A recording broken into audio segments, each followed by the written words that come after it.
Conversa de bastidor com Bela Megali.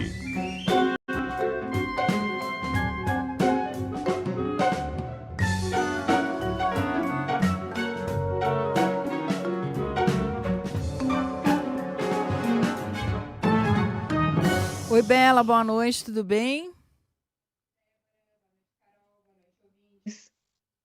Oi, Bela. Bela, quer dizer que a orelha do Eduardo Bolsonaro queimou, ficou vermelha? Queimou, e foi na segunda-feira à noite, na casa de ninguém menos que o ministro Alexandre de Moraes, Débora. O ministro fez um jantar para celebrar a nova presidência do Supremo Tribunal Federal. Ele toma posse como vice-presidente da corte e o Edson Fachin como presidente. É, Havia 8 ministros do Supremo Tribunal Federal, o Fachin não estava, porque ele foi jantar com a família, mas havia um dos 11 ministros, 8 estavam lá, além de ex-ministros do governo Bolsonaro, integrantes do governo Lula, e um dos assuntos foi Eduardo Bolsonaro. Houve uma leitura ali feita pelos integrantes desse jantar, Débora, de que o Eduardo é hoje o maior cabo eleitoral do presidente Lula para a reeleição em 2026. E os participantes também falaram que ele estaria implodindo a direita. O Eduardo também foi alvo de algumas piadas, alguma chacota, falaram ali da firmeza do Tribunal do STF, do Supremo Tribunal Federal, diante das investidas do Eduardo para tentar punir, e conseguiu, de fato, né, punir autoridades como o ministro Alexandre de Moraes, mas investidas que não tiveram o efeito que ele buscava, para interferir diretamente no julgamento do pai, o ex-presidente Jair Bolsonaro, que acabou condenado a 27 anos de prisão. Então, entre os temas abordados nesse jantar, estava ali o Eduardo Bolsonaro. Houve até uma reação do Paulo Figueiredo, ex-apresentador da Jovem Pan, que está nos Estados Unidos, é o braço direito do Eduardo Bolsonaro nessas sanções. Ele chegou a comentar o registro que eu dei sobre esse jantar no meu blog no Globo, falando que pelo menos o Eduardo não estaria sancionado pelas autoridades dos Estados Unidos. Mas o que a gente vê é que, de fato, claro que existe uma preocupação entre os ministros do Supremo Tribunal Federal, mas eles seguem firme em não deixar que qualquer ameaça atrapalhe o andamento e a independência dos trabalhos da corte, Débora. Ô, Bela, e qual foi a justificativa do governador Tarcísio de Freitas para a ausência dele na posse do ministro Fachin na presidência do Supremo, hein?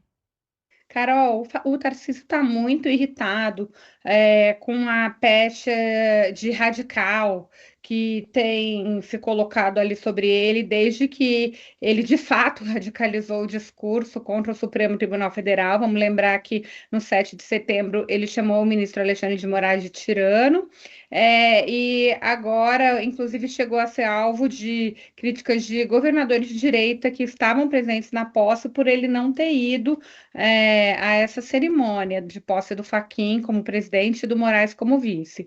E o que o Tarcísio tem feito é jogar no colo de Alexandre de Moraes.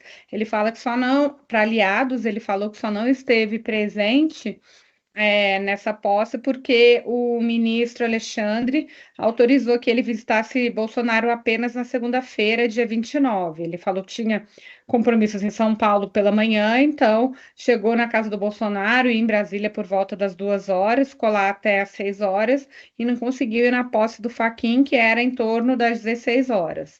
Essa é a justificativa que o Fachin tem dado, o Tarcísio tem dado aliados para não ter ido na posse do Fachin.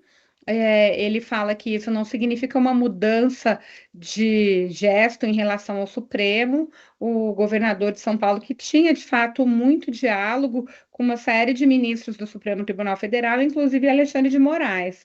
Mas o que a gente vê é que, apesar desse discurso do Tarcísio de que ele só não esteve presente por causa dessa data, existiu um rompimento dele com o ministro Alexandre de Moraes, Carol e Débora, desde o 7 de setembro, quando ele fez um ataque frontal ao magistrado. Eu vejo que, inclusive, hoje, essa explicação do Tarcísio ali, até tentando falando que ele não é um radical. Ele, inclusive, também falou que a fala dele no 7 de setembro foi algo momentâneo, que ele estava sob pressão, e que por isso aconteceu, mas que ele não rasgou, não existiu isso de flertar com o radicalismo, é o que ele vem dizendo agora. Então, ele mostra para os aliados um claro incômodo com essa associação dele a uma imagem de uma direita mais radical. Mas o fato é que as portas do Supremo Tribunal Federal não estão abertas para ele como estavam antes do 7 de setembro, Carol e Débora.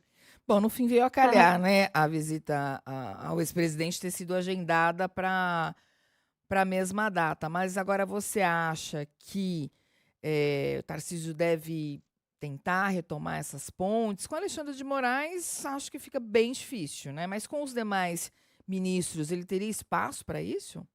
Débora, o que eu apurei é que existe um grupo ali que é bem próximo ao Alexandre de Moraes, então ministros como Flávio Dino, o Cristiano Zanin, esse grupo de ministros ali, acredito que as portas do Tarcísio seguem fechadas. Inclusive, ele fala que não tem problema procurar os ministros da corte, principalmente para falar sobre assuntos de São Paulo. Claro que todos vão recebê-lo, vão agir de maneira institucional, mas ninguém vê mais o Tarcísio como moderado, e mais, avaliam que ele está disposto a radicalizar o quanto for necessário o discurso para ser ungido pelo ex-presidente Bolsonaro para ser seu candidato à presidência da República. Então, de fato, não vejo espaço aberto para uma retomada de canal como existia antes. Vamos lembrar que o Tarcísio, ele no ano passado falava quase que semanalmente com o ministro Alexandre de Moraes. Ele falava isso abertamente aos aliados. Inclusive, ele chegava a dizer para os seus aliados: você não briga como uma pessoa como Alexandre de Moraes, você se une a ela.